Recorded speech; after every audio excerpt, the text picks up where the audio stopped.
I actually started thinking about technology sort of, I guess, through the back door maybe. I really wanted to flip some of my classes so that I could carve out some more lab time with the students together with me, and we would actually run through activities that they would be doing in occupational therapy with children. And in order for me to do that, I needed to figure out how to record over my lecture PowerPoints.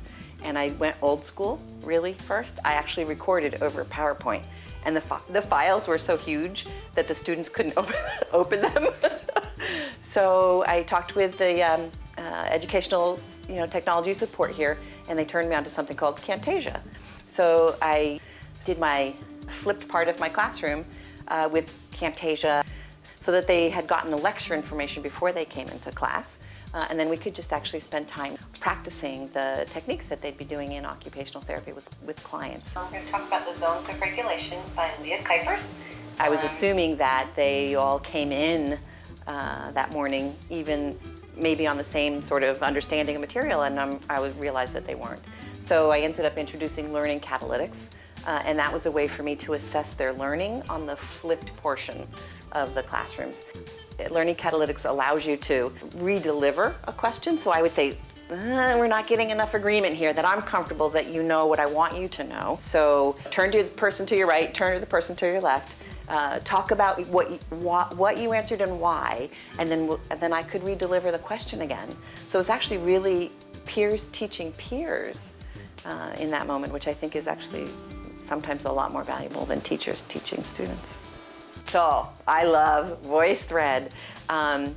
Voicethread is a collaborative tool that you can make a presentation through, and then people can leave comments on it.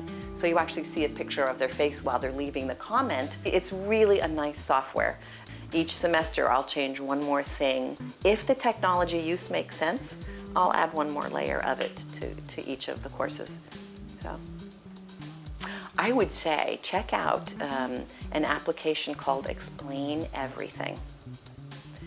It's a nice, user-friendly tool that allows you to move content on your tablet and record over that and then upload it to a movie file.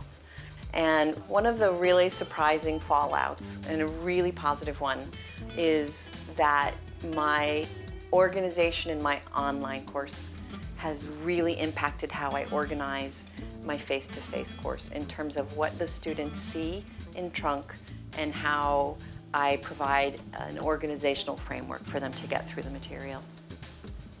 I'm going to continue to learn about technology, again, in service of my teaching and my students' learning. We'll see what else is out there. What I'd actually like to explore are electronic portfolios. I'm just sort of beginning to understand, what they might be useful for, and that's sort of my next thing about thinking in terms of my students and perhaps even my department is an electronic portfolio for our students.